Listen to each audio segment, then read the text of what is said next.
Bagaimana status pernikahan jika wanita dalam keadaan hamil dan nisbat anak tersebut jatuh kepada siapa?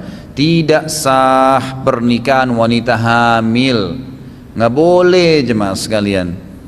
Walaupun dia nikah dengan laki-laki yang menghamilinya, dari mana hukumnya? Nabi SAW mengharamkan pernikahan wanita hamil, nggak boleh sampai dia meletakkan hamilannya tadi.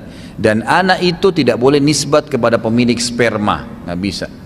Nisbatnya kepada nama lain dibuatin, misalnya Abdullah. Abdullah ini nggak ada orangnya, memang begitu dinisbatkan, begitu dalam Islam, gitu kan? Ini yang banyak orang Islam tidak fahamin, sehingga mereka menganggap nggak apa-apa deh, ya, karena ini tidak dijelasin hukumnya. Maka di Indonesia contoh kasus banyak anak-anak muda kalau orang tuanya nggak setuju, zina dulu, hamil dulu di luar nikah, baru mereka nikah. Mereka nggak paham kalau nikahnya nggak sah kalau nikah sementara hamil, dan anak yang lahir nanti itu tidak boleh nisbat kepada si laki-laki pemilik sperma.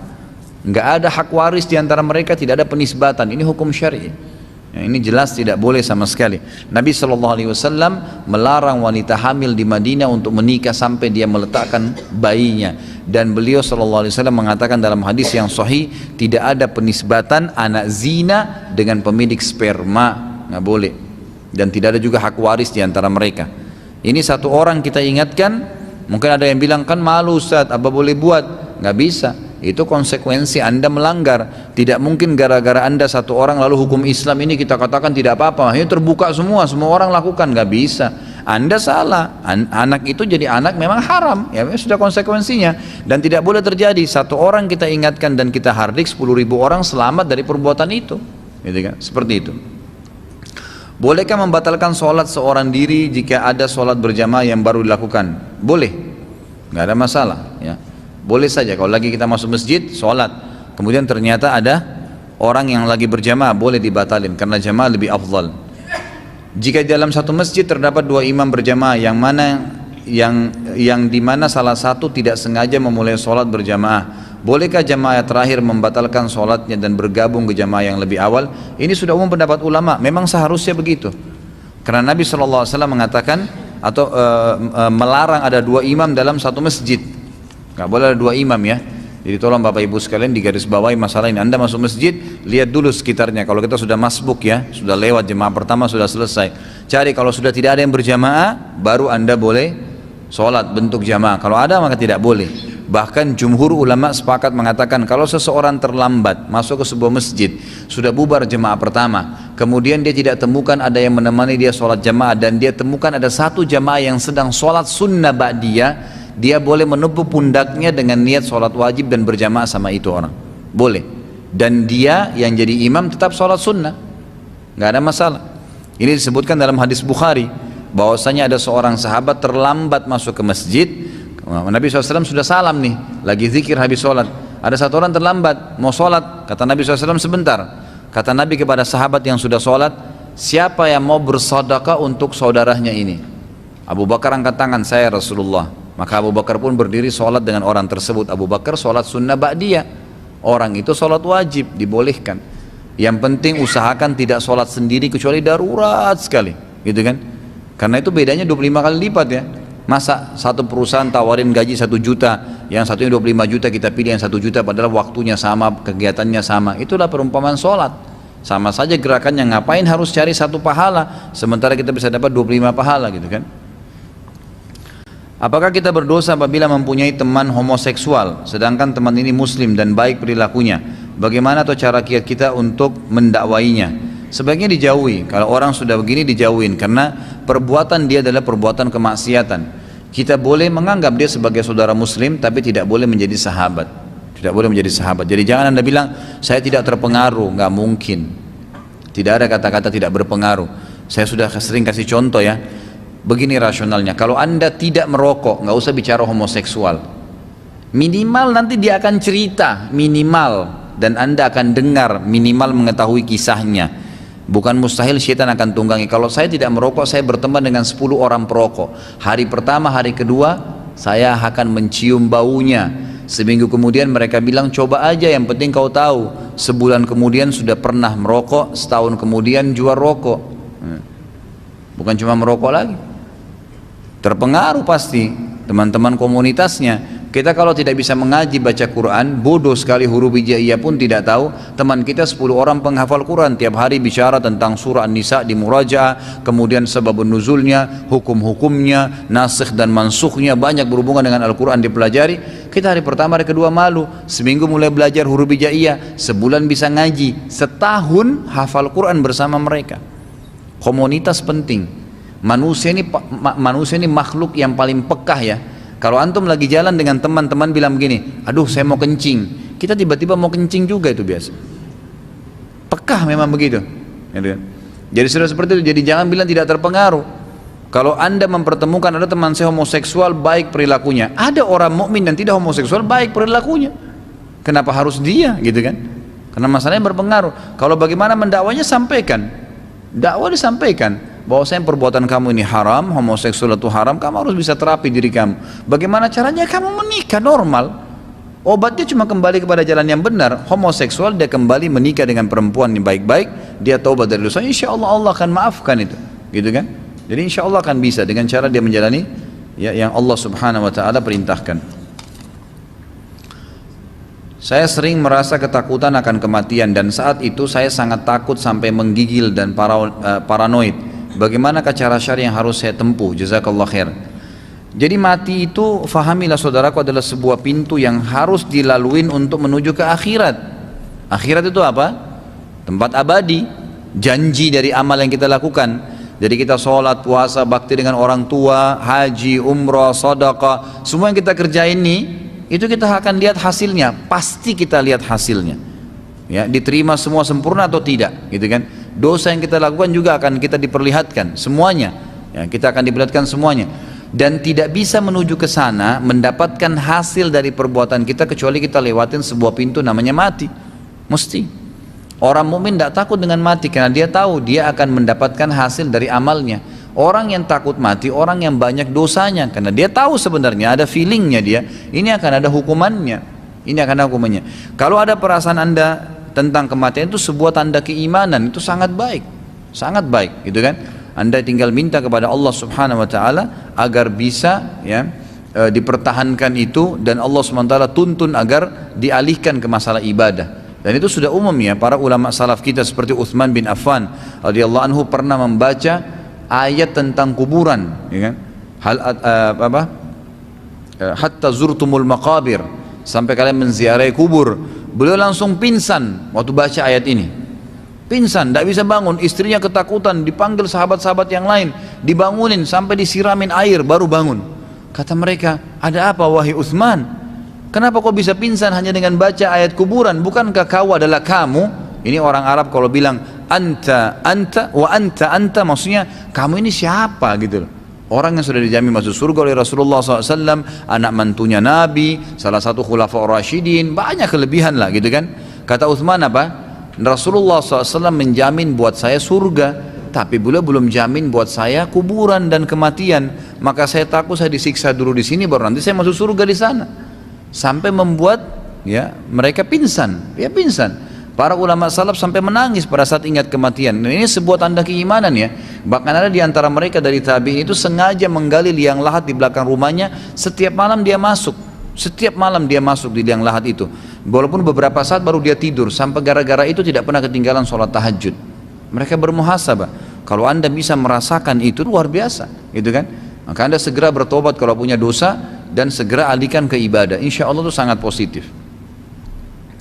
Halal atau haram mendanai orang lain untuk beribadah haji sementara kita sendiri belum haji? Bila kita mampu namun tidak berhaji, bagaimana dosanya? Jadi bolehkah membiayai orang melakukan ibadah sementara kita belum melakukan? Jawaban yang paling kuat ulama mengatakan tidak boleh. Tidak boleh. Karena ibadah wajib itu seseorang lebih berhak, lebih pantas melakukan sebelum orang lain.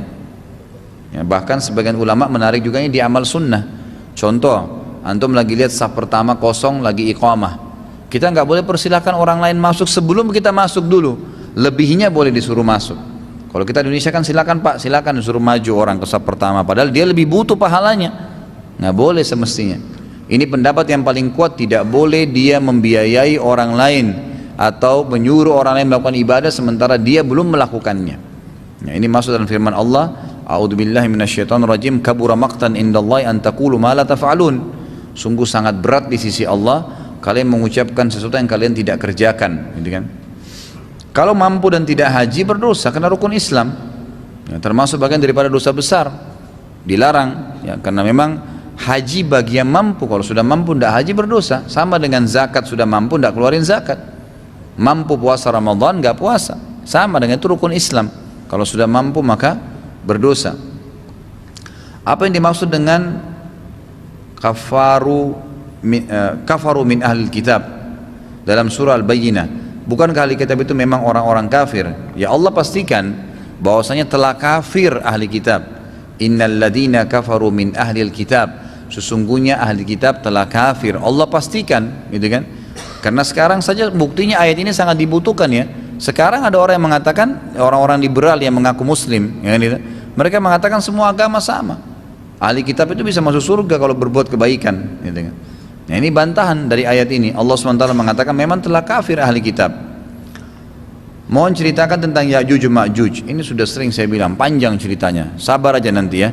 Akan ada ceritanya nanti pada saat kita bahas kitab Minhajul Muslim, insya Allah itu akan ada bahasan tentang beriman kepada hari kemudian. Nanti ada saya ceritakan semua tanda-tanda hari kiamat besar 10. Di antaranya Ya'juj Ma'juj. Sebagian ulama memakruhkan mendahulukan orang lain dalam beribadah. Apakah ada dalil yang kuat yang menjelaskan hal ini? Ya sudah ada jelas kaidahnya. Ya, kaidah dalam ilmu ya, usul fikih, kaidah qawaid fiqhiyah dijelaskan tidak boleh seseorang mendahulukan orang lain dalam ibadah sementara dia belum melakukan, gitu kan? Diambil daripada firman Allah tadi, kabura maqtan indallahi an taqulu ma la taf'alun. Ya, sungguh berat di sisi Allah kalian mengucapkan, kalian menyuruh orang lain melakukan satu perbuatan sementara kalian sendiri tidak melakukannya. Jadi diambil daripada ayat itu.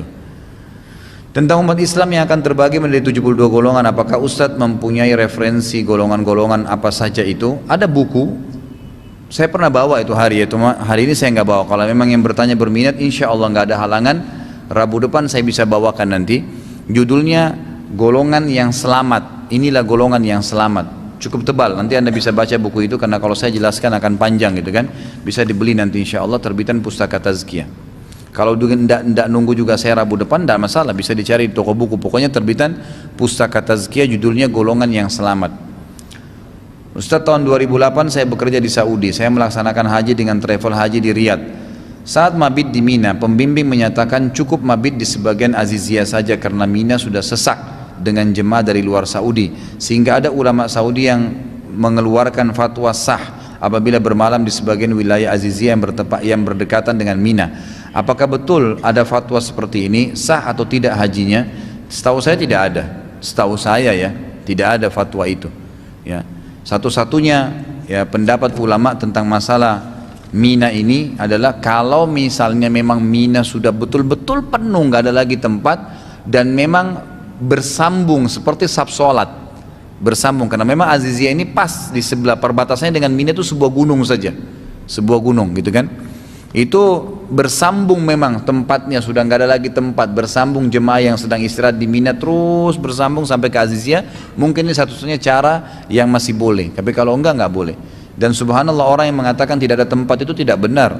Ya, tidak benar. Saya pernah berapa kali haji pada saat masih mahasiswa di sana. Itu kalau kemah-kemah pun penuh, kami banyak di pinggir jalan, banyak jemaah haji pada duduk, gitu kan. Di Mina itu bebas orang duduk di mana saja. Di masjidnya, di pelatarannya, banyak tempat kosong, banyak. Mungkin kalau tidak ada kemah, mungkin bisa saja. Allahu alam. Tapi kalau tempat itu banyak sekali yang kosong, banyak sekali yang kosong. Ya. Kalau bagaimana hajinya tadi, hajinya sah saja, gitu kan. Kalau memang dia tidak tahu, dia sah saja, tapi dia dianjurkan untuk menyembelih dam. Karena kalau dia tidak mabit di Mina, maka itu berarti meninggalkan salah satu daripada kewajiban haji. Maka dia wajib dam, menyembelih hewan ya. Kalau yang batal hajinya kalau dia tinggalkan Arafah. Kalau Mina, Muzdalifah, dia dalam kondisi tidak tahu atau darurat, meninggalkan karena sakit, misalnya ada udzur syar'i, atau darurat dia harus pulang ke Indonesia karena tugas negara misalnya, maka itu berarti dia bisa ganti dengan dam, menyembelih hewan. Kalau kita niat beramal untuk orang lain, misal melakukan haji untuk orang yang telah meninggal, apakah kita juga mendapat pahalanya sehingga pahalanya menjadi double. Iya, dapat pahala. Jadi kan jelas kita mengerjakan satu ibadah untuk orang lain, kita bersedekah untuk orang tua kita sudah meninggal, kita juga dapat pahala sedekah itu. Jelas kata Nabi SAW, siapa yang menunjuk orang, memudahkan orang untuk melakukan satu perbuatan atau mendapatkan pahala, maka dia akan mendapatkan pahala juga yang sama. Jadi dia dapat pahalanya. Sama dengan orang yang menyuruh orang lain sholat. Kita sholat, dia sholat, kita dapat pahala kita, dia dapat pahala dia, tapi kita dikasih pahala seperti dia karena kita yang mengajaknya. Kenapa ada banyak sekali versi doa harian? Contohnya doa sebelum makan. Setahu saya ada beberapa versi, yang manakah yang sesuai dengan tuntunan Nabi? Kalau tidak salah dengar, saya pernah dengar ada kesalahan saat menukil doa sebelum makan dari kalimat doa sebelum bersetubuh. Benarkah Ustaz? Jazakallah khair. Sebenarnya sih memang kalau ragam doa itu sudah umum ya. Memang begitu dalam sunnah Nabi SAW. Sebagaimana juga ayat Al-Quran, seperti kisah Nabi Musa alaihissalam, gitu kan? Sering terulang tuh di beberapa ayat, terulang. Itu memang kata para ulama adalah ijaznya Al-Quran. Ijaz itu maksudnya kelebihannya Al-Quran malah, karena dengan retorika lain diceritakan, gitu kan, dengan bahasa lain, dan dari situ sudah bisa diambil grammar bahasa Arab. Begitu pula dengan doa-doa dari Nabi SAW. Doa iftitah ada 5 macam, ada 7 macam, doa ruku ada 7 macam, iftitah ada 7 macam, ada macam-macam doa-doanya. Ya, memang begitu ragamnya. Tapi khusus kalau masalah sebelum makan, yang saya tahu Allahu alam, hadis yang paling sahih hanya membaca bismillah saja. Kalau Allahumma barik lana fima razaqtana wa qina adzabannar, ini hadisnya lemah. Hadisnya sangat lemah. Maka ulama kalau mengikuti sunnah Nabi tidak mengajarkan doa ini kepada anak-anaknya, tapi membaca bismillah saja cukup. Dan ini juga disarankan agar bismillahnya dengan jahar, keluarin suara. Karena syaitan sering curi di situ kesempatan, kan dia mau ngambil makanan kita. Makanya kalau antum pegang minuman, bismillah. Mau makan, bismillah. Sebutin. Bahkan Abdullah bin Umar radhiyallahu anhu setiap mau masukkan makanan atau minuman di mulutnya, bismillah. Setiap lepas dia bilang alhamdulillah. Jadi satu gelas air bisa sampai 10 kali dia baca bismillah, bisa 10 kali alhamdulillah. Berapa banyak pahala didapatin tuh, gitu kan? Sampai seperti itu, karena memang sunnahnya membaca pada saat mau makan dan minum. Gitu kan? Dalam hadis lain dikatakan siapa yang masuk ke dalam rumahnya kemudian dia memberikan salam untuk dirinya atau keluarganya, syaitan di sekitar rumahnya berkata kepada teman-temannya, tidak ada tempat nginap buat kalian malam ini. Salam itu menjadi tameng buat syaitan masuk ke dalam rumah. Dan siapa yang makan membaca bismillah, syaitan berkata lagi di sekitar rumahnya dengan teman-temannya, tidak ada makan malam untuk kalian malam ini. Jadi mereka tidak bisa mencuri itu. Musawwir itu sebatas mana? Apakah menggambar wajah saja sudah termasuk? Terus kalau apa ini? Saya tidak tahu, foto ke sosial media, bagaimana hukumnya? Baik, musawwir ini adalah orang yang melukis sebenarnya. Asal katanya adalah orang yang melukis. Kata Nabi SAW, orang yang paling berat siksaannya hari kiamat adalah al-musawwirun. Orang yang paling berat siksaannya hari kiamat adalah orang yang melukis atau mengukir, gitu kan? Dan di sini dibatasi dengan hal-hal yang dilarang oleh Nabi SAW, khususnya yang berjiwa sebenarnya, manusia, hewan. Lalu ulama tambahkan jin dan malaikat, karena ini jin dan malaikat gaib, tidak kelihatan. Kalau ada orang rekayasa dia buat, berarti dia membuat rekayasa cerita, gitu kan? Kalau manusia sama hewan jelas tidak boleh karena berjiwa, gitu kan? Kalau pohon, kalau pemandangan langit, bintang-bintang, matahari, semua tidak ada masalah. Jadi terbatas di situ saja yang dilarang, gitu kan? Tinggal, jadi ini sama ya, melukis manusia, ya, membuat patung, ini semua masuk dalam kriteria yang dilarang. Tinggal khilaf di ulama tentang masalah foto. Bolehkah foto itu masuk ke dalam ancaman hadis tadi Nabi yang berbunyi orang yang paling berat sisanya hari kiamat adalah orang yang suka musawwir, yang melukis tadi itu. Maka jumhur ulama mengatakan foto masuk kecuali darurat, misal untuk paspor, ijazah, nggak ada masalah. Atau memang seseorang yang harus dipampangkan, misal memang dia seorang yang berbahaya, maka kalau tidak diperlihatkan gambarnya maka akan bermasalah, gitu kan? Contoh itu sesuatu yang darurat, KTP, yang itu semua harus ada, akte lahir misalnya, ijazah, memang diperlukan, maka itu darurat tidak ada masalah. Kalau Syekh Utsaimin lebih umum sedikit, beliau mengatakan boleh saja foto, tapi juga ada kriteria yang dibolehkan, yang harus dibatasi ya. Yang pertama, tidak boleh ada kemaksiatan di situ. Tidak boleh ada kemaksiatan di foto. Misal seseorang sengaja menyimpan foto lawan jenis yang kelihatan auratnya, baik laki-laki menyimpan foto perempuan, perempuan menyimpan foto laki-laki, gitu kan? Kecuali foto pasangannya, boleh. Foto suami istri misalnya, dia mau tahu foto istrinya, dia tinggalnya jauh jaraknya, atau istrinya foto anaknya, ini anak kita udah baru mandi dikirimin, oh suaminya lagi di luar negeri supaya dilihat sama dia. Itu umumnya pendapat Syekh Utsaimin masih dibolehkan. Kalau memang tidak ada kemaksiatan, yang pertama ya, ini kriterianya harus tidak ada kemaksiatan. Jadi bukan orang yang tidak dihalalkan. Yang kedua, tidak dipajang. Tidak dipajang, karena ada hadis Nabi SAW yang berbunyi, rumah yang dipajang ya lukisan atau taswir tadi itu ya, bisa masuk di sini kriteria foto di sini, maka tidak akan dimasuki oleh malaikat, tidak akan dimasuki oleh malaikat. Jadi saya juga sarankan teman-teman bisa beli buku yang pernah juga saya bawain, itu judulnya Rumah-rumah yang tidak dimasuki oleh malaikat. Bisa dibaca di situ, diantaranya yang ada taswirnya tadi ini, yang masalah gambar ini. Jadi ini kriteria yang kedua, ya tidak boleh dipajang. Kemudian yang ketiga, gitu kan, tidak berlebih-lebihan. Maksudnya berlebih-lebihan ini foto yang tidak perlu, nggak perlu, ya diambil sekian banyak. Ada orang subhanallah setiap ganti baju foto, gitu kan. Untuk apa nggak tahu? Mukanya tetap muka itu juga sama, gitu kan. Kulitnya tetap itu, matanya tetap itu, tidak ada yang berubah. Apa memang kalau dia foto yang ke 1000 matanya jadi tinggal satu di tengah, kan tidak. Jadi nggak perlu berlebih-lebihan. Ini ada batasannya gitu kan. Nah kalau memang dari pendapat Syekh Utsaimin ini masih dibuka umum oleh para ulama. Kalau fotonya darurat silahkan. Itu pun tadi kriteria yang tidak boleh haram, tidak boleh dipajang, dan tidak berlebih-lebihan. Allahu a'lam. Riba, teman saya dengan kekurangan pengetahuannya, dia terlilit riba, kredit sepeda motor. Terus sikap saya untuk memahamkannya bagaimana kalau sudah terlibat riba seperti itu? Apakah harus dihentikan, kembalikan motornya atau dilanjutkan? Ini Allah mengatakan dalam Al-Quran, kalau seandainya kalian terjerumus dalam riba, kemudian kalian taubat, apa kata Allah? Falakum ru'usu amwalikum la tadlimuna wa la tudlamun. Kalian boleh mengambil apa yang sudah berlalu itu, tapi jangan buka lagi pintunya. Motor terlanjur di KPR, rumah terlanjur di KPR. Kalau kita mampu lunasin, alhamdulillah. Tapi kalau tidak, ya sudah jalanin, tapi jangan buka lagi pintunya. Cuma banyak ikhwah yang tidak faham. Begini ya, coba difahamin ancamannya Allah di dosa yang kita buat, ikhwah. Tidak ada manfaatnya buat dosa itu, nggak ada manfaat yang kita dapatkan gitu, kenikmatan yang sebentar.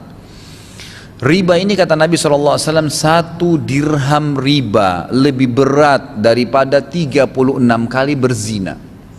Berat itu, bukan hal yang ringan kan gitu. Kemudian dalam hadis lain dikatakan riba 70 sekian tingkatan, yang paling rendahnya itu seperti seseorang berzina dengan ibunya. Berat. Ngapain harus riba?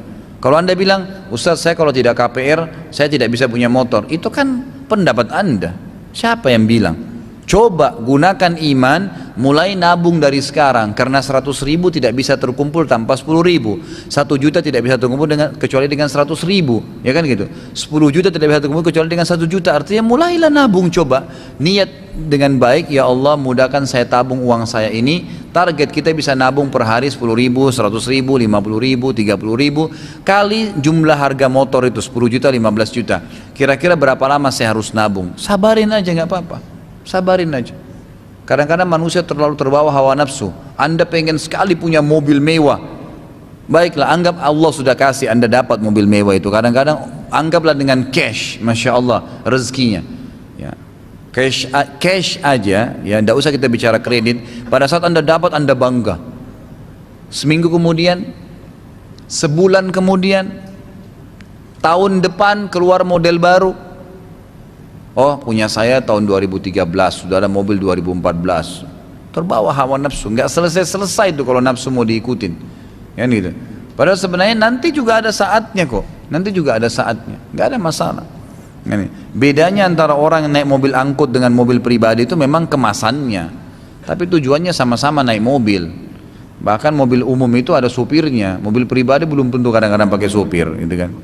Jadi kemasannya boleh mengejar, tapi jangan sampai kita kejar dalam kondisi kita berbuat maksiat kepada Allah. Ikhwan, sabarlah ya, nikmatin proses hidup ini ya. Haramkah penghasilan yang diperoleh jika sewaktu masuk kerja tersebut dengan cara menyuap, contohnya waktu daftar CPNS? Jadi melihat itu haram atau tidak dilihat dari kelayakan Anda, itu dulu pertama. Kalau seseorang itu masuk melamar di sebuah perusahaan kerja, dia tidak layak di situ, tidak ada skillnya, bukan orang yang punya hak di situlah, gitu kan? Lalu dia bayar sehingga lolos, ini namanya sogo. Sogokannya haram, pendapatannya haram. Kita lihat kasus yang lain. Saya mau kerja di satu perusahaan, anggaplah tadi ini mau jadi CPNS tadi ini. Baiklah, saya layak memang, saya punya ijazah, saya punya skill, tapi karena persaingan banyak dan memang kalau tidak bayar tidak bisa lolos. Padahal sebenarnya saya berhak untuk itu. Ada orang misalnya dia tes, memang dia bagus, dia jawab semua, tapi ditahan oleh panitia sengaja supaya dia bayar. Lalu dia bayar untuk lolos. Ini bukan sogo, ikhwah. Ini bukan sogo, karena kita berhak di situ. Saya punya barang datang dari luar negeri, tahan sama bea cukai. Bea cukai minta 1, 2, 3, 4, 5 syaratnya, saya penuhin. Semua saya kasih syarat-syaratnya. Lalu ditahan juga. Alasannya karena minta duit, saya kasih duit. Sogo kah itu? Bukan sogo ini. Karena itu hak saya. Mereka tahan. Sogo itu yang kita berikan sementara kita tidak punya hak di situ. Tanah ini bukan punya saya bayar pengacara supaya jadi hak saya. Nah itu sogo namanya. Karena sogokan itu membayar ya sebagian harta yang menyebabkan hak orang lain jadi milik kita. Gitu kan? Itu namanya sogokan. Jadi perlu difahamin ya. Kalau Anda layak di sini dan memang tidak bisa kecuali dengan cara itu, maka itu berarti tidak ada masalah. Tapi kalau Anda tidak layak, berarti haram semuanya nih. Haram sogokannya dan haram pendapatannya. Otomatis itu. Sebagai suami, apa yang harus dilakukan sikap suami tersebut jika istrinya seperti tersebut di atas, yaitu istrinya melakukan itu sebelum mereka menikah? Sudah saya jelaskan tadi. Tinggal lihat keadaannya. Kalau keadaannya dia tidak layak, minta saja keluar dan insya Allah menjadi ibu rumah tangga di rumah jauh lebih baik. Apakah boleh kita datang ke tempat duka orang non muslim? Tidak boleh mutlak. Semua yang berhubungan dengan ibadah non muslim tidak boleh dihadiri, nggak boleh. Tidak boleh ucapin selamat Natal, tidak boleh mengunjungi kalau dia lagi kematian, itu ritual. Boleh menjenguk kalau sakit boleh, membantu orang susah boleh, bertetangga boleh, bisnis sama non muslim boleh, silaturahim dengan keluarga non muslim yang memang belum masuk Islam boleh, bakti dengan orang tua non muslim boleh, tapi tidak boleh pada hal-hal yang berbau ibadahnya. Nah, boleh. Termasuk ibadah adalah pada saat mereka syukuran, mereka Natalan, mereka juga menghadapi kematian, jadi nggak boleh. Tunjukkan prinsip, memang ini maaf agama saya larang, tapi yang lain kita boleh kerjakan, yang dibolehkan dalam agama. Ketika azan, apakah boleh kita sholat sunnah atau membaca Al-Quran atau ngobrol? Sholat sunnah memang malah dianjurkan. Kalau azan ya, lagi azan boleh saja, nggak ada masalah. Tapi dianjurkan oleh para ulama agar tidak kehilangan pahala mendengarkan azan dan menjawab muadzin, maka dianjurkan dia tunggu dulu. Tapi sahkah sholat sunnahnya kalau dia lagi sholat sementara azan? Sah saja. Cuma dia rugi kan? Karena kata Nabi SAW, kalau kalian dengarkan muadzin, ucapkanlah apa yang diucapkan oleh muadzin itu. Karena kita dianjurkan ya. Dalam hadis lain juga dikatakan siapa yang membaca asyhadu an la ilaha illallah wahdahu la syarika lahu wa asyhadu anna muhammadan abduhu wa rasuluh, pada saat dia dengarkan azan, dia tambah lagi setelah 2 kalimat syahadat, raditu billahi robba wa bi muhammadir rasula wa bil islami dina. Ridha Allah, kemudian Nabi Muhammad SAW baru Islam, gitu kan. Kalau zikir pagi kan dibalik ya, raditu billahi robba wa bil islami dina wa bi muhammadin SAW nabiyan wa rasula. Tapi ini Nabi Muhammadnya di tengah-tengah. Asyhadu an la ilaha illallah wahdahu la syarika lahu, asyhadu anna muhammadan abduhu wa rasuluh, raditu billahi robba wa bi muhammadir rasula wa bil islami dina. Diampuni dosanya yang telah lalu. Ya, Anda sholat sunnah gimana cara bacanya? Jadi makanya diucapin dulu muadzin. Tapi sahkah sholatnya? Sah. Kalau ngobrol juga sama, boleh saja, nggak apa-apa. Asal dia bisa menjawab muadzin, ya boleh saja. Itu nggak ada masalah, nggak ada yang melarang. Membaca Al-Quran, tapi saya sarankan fokus aja dengar. Fokus dengar, dan itu juga ada pahala. Apakah membiarkan orang lain tanpa menyebut atau memberitahu namanya termasuk ghibah? Kalau tadi saya sudah katakan ada kriteria yang dibolehkan. ya. Jadi keluar daripada ini nggak boleh, nggak usah. Untuk apa? Nggak usah sibukkan diri dengan aibnya orang lain, nggak ada manfaatnya. Ustaz, saya mau beli buku, adakah? Buku apa ini yang mau dibeli? Kalau pas judulnya ada, mungkin ada saja. Ustaz, apa itu takwil mimpi? Takwil mimpi itu, takwil berarti menafsirkan mimpi. Nah ini kalau mimpi tidak boleh sembarangan disampaikan ya, harus kepada ahlinya. Memang sedangkan di kalangan ulama saja tidak semuanya orang boleh diceritakan mimpi. Dan mimpi ini ada dua macam, ada hilm, ada ru'ya. Hilm itu dari syaitan dan ru'ya itu dari Allah Subhanahu wa taala. Kata Nabi sallallahu alaihi wasallam dalam hadis Bukhari, ya, ru'ya itu ru'ya sadiqah, mimpi yang benar bagi orang beriman adalah salah satu dari cabang-cabang kemukjizatan kenabian yang tersisa. Misal kita mau haji mimpi lihat Ka'bah, gitu kan? Orang tua kita mau datang berkunjung ke Jakarta, terus kita mimpi ketemu orang tua, gitu kan? Gitu, ada orang yang sudah meninggal, kita mimpi dia menggunakan baju ihram, sesuatu yang baik lah, gitu kan? Maka itu insya Allah semua dari Allah Subhanahu wa taala. Orang mimpi kiamat, orang mimpi masuk ke surga, masuk ke neraka, itu terjadi, gitu kan? Itu berarti baik saja. Nah kalau hilm ini dari syaitan, syaitan ini yang puncak-puncaknya itu mimpi junub. Jadi kalau teman-teman laki-laki ini suka mimpi junub, jangan anggap prestasi itu, ya. Itu dari syaitan, ya. Dari mana? Dari syaitan. Nabi SAW tidak pernah mimpi junub, ya. Yang bujang-bujang nikahlah cepat, ya. Mana Abdul Razak nih? Nikahlah cepat, ya. Ustaz, bagaimana menjelaskan kepada teman saya tentang hukum musik, karena dia menganggap musik dibolehkan, yang menjadi dasar dia adalah apa ini? Mukhtar, yang merupakan cikal bakal marching band, digunakan oleh apa ini? Sultan Muhammad Fatih untuk menjadi pembagar semangat saat perang. Saya tidak pernah temukan tuh kalau ada di kisahnya Sultan Fatih ada menggunakan drum band, gitu kan? Belum pernah ada itu. Di kisah Utsmaniyah tidak ada itu, tidak dibenarkan. Ya, yang ada memang mereka menggunakan takbir, itu memang selalu menggunakan takbir, gitu kan? Mungkin ada yang sifatnya bendera diangkat, nah itu umum. Gitu. Tapi kalau ini Allah alam tidak ada, setahu saya. Jadi bisa kita lihat buku siapa yang mengatakan musik itu haram, tulisan Syekh Albani. Tapi di sini memang beliau menjelaskan musik yang boleh dan musik yang tidak boleh. Kalau musik yang boleh itu adalah memukul gendang dari kulit hewan di acara perkawinan dan Idul Adha, Idul Fitri, khusus perempuan. Selain itu nggak boleh. Nah, selain itu tidak boleh. Ini memang dijelaskan di dalam hadis Bukhari, gitu kan? Dan subhanallah, ikhwan mungkin jangan kaget kalau masih biasa dengar musik ya. Musik itu tidak bisa ketemu dengan Al-Quran. Kalau anda biasa dengar musik, maka pastikan anda akan jauh dari Al-Quran. Sebaliknya, anda tinggalkan musik, hatinya terbuka untuk Al-Quran. Jadi ini sudah bisa menjadi pencernah ya, supaya bisa jelas. Benarkah jodoh kita ini cerminan dari kita? Tapi ada atau sering jodoh itu misal apa ini? Si laki-laki rajin ibadah dan istrinya tidak rajin. Sebenarnya tidak ya, karena jodoh itu takdir ikhtiar anda. Allah SWT memberikan anda kesempatan untuk memilih, boleh milih ya. Dan kita disuruh kriteria, pilihlah orang yang soleh, laki-laki soleh bagi perempuan dan perempuan solehah bagi laki-laki. Itu dianjurkan. Kalau anda pilih keluar daripada ini, berarti pilihan anda sendiri, takdir ikhtiar anda ya, berarti bukan cerminan, itu kan pilihan. Jadi tidak bisa jadi tolak ukur, oh kalau saya soleh berarti nanti otomatis saya akan dapat perempuan soleha. Enggak, itu tergantung pilihan kita, masuk dalam ikhtiar. Tapi Allah pandu, Allah tuntun untuk mencari orang yang baik dan soleh. Jadi tidak benar kalau dikatakan cerminan. Kita sampai jam 9 ya, masih ada 4 menitan. Keutamaan istighfar seperti Allah akan berikan jalan keluar setiap ada kesulitan. Allah berikan penyelesaian setiap mengalami masalah, dan Allah berikan rezeki dari tempat tidak sangka-sangka. Hadis sahih riwayat Abu Daud. Redaksi bacaan istighfarnya seperti apa dan bagaimana mengamalkannya? Astagfirullah wa atubu ilaih, itu yang paling ringkas. Pokoknya astagfirullah wa atubu ilaih, ini yang paling umum diamalkan oleh para ulama.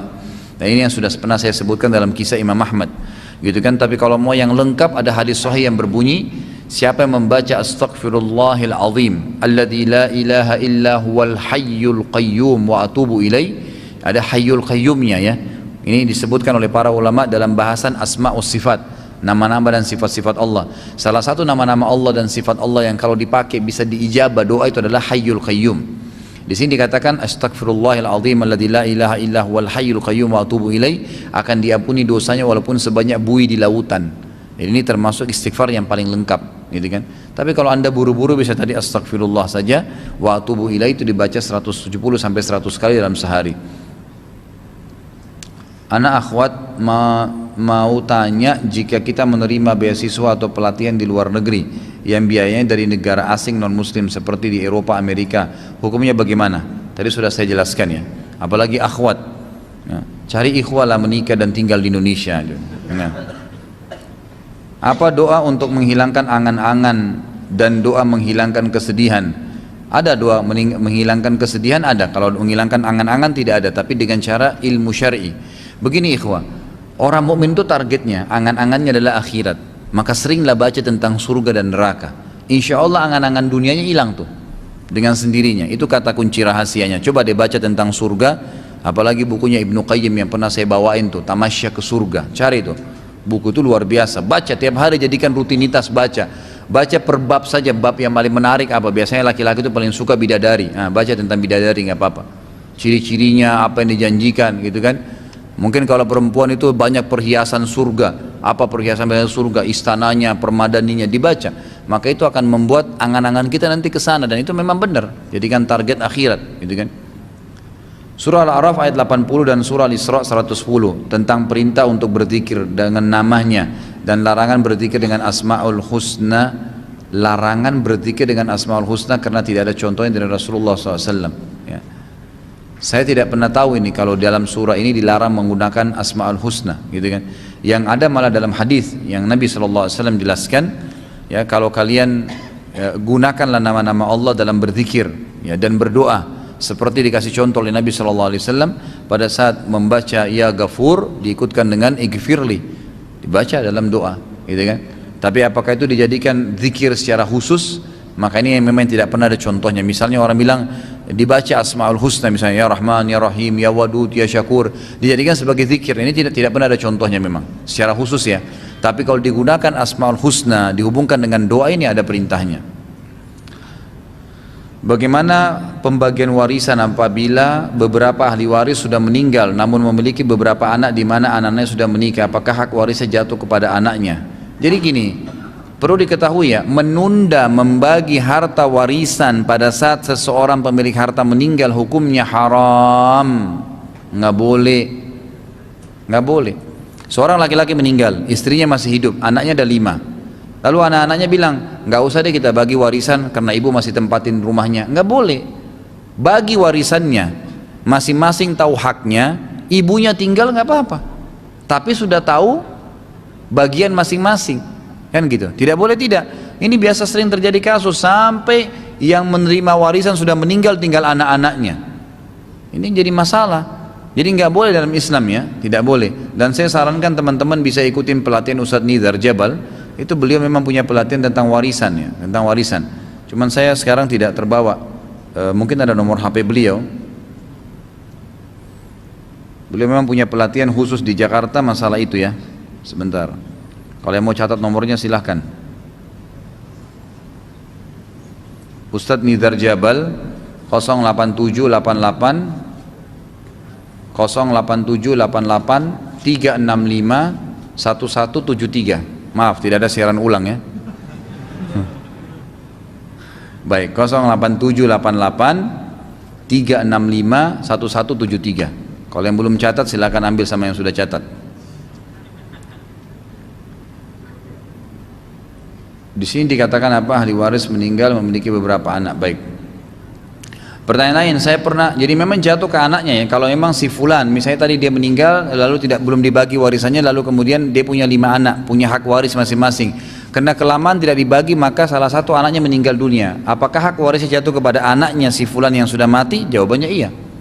Karena memang dia memiliki hak waris kan, memiliki hak waris. Pertanyaan lain, saya pernah mendengar bahwa Rasulullah SAW pernah bersabda bahwa kelak akan datang pejuang yang membawa panji Islam dari timur. Apakah hadisnya sahih Ustaz? Sahih, ya, ada hadis sahih memang yang akan membawa panji berwarna hitam gitu kan. Makanya sekarang banyak orang-orang yang coba membawa panji hitam dengan alasan itulah masuk dalam hadis. Padahal sebenarnya kebanyakan mereka jauh dari sunnah Nabi SAW. Ini lebih rajih pendapatnya adalah pada saat Imam Mahdi keluar nanti.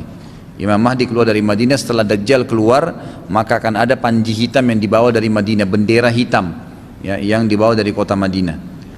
Apakah perempuan tidak bisa mendapatkan keutamaan pahala 25 kali lipat dan dinaikkan 27 derajat sholat berjamaah di masjid, sedangkan lebih utama sholat perempuan ada di rumahnya? Apakah terbatas pada perempuan yang sudah menikah? Bagaimana dengan perempuan yang belum menikah? Bagaimanakah utama sholat di rumah bersama dengan masjid? Tetap dia dapat. Jadi begini perbandingannya, sholat sendiri perempuan di rumah lebih afdal ya daripada dia sholat sendiri di masjid, gitu kan? Sholat berjamaah perempuan di rumah lebih afdal daripada dia sholat berjamaah di masjid. Jadi pertemukan begitu ya. Kalau dia sholat sendiri di masjid di rumahnya lebih afdal daripada dia sholat sendiri di rumahnya. Kalau dia sholat berjamaah di rumahnya lebih afdal daripada dia berjamaah di masjid. Pertanyaan, bolehkah perempuan ke masjid? Boleh, nggak masalah. Sabda Nabi SAW dalam hadis sahih riwayat Imam Ahmad, la tamna'u ima Allahin masajid.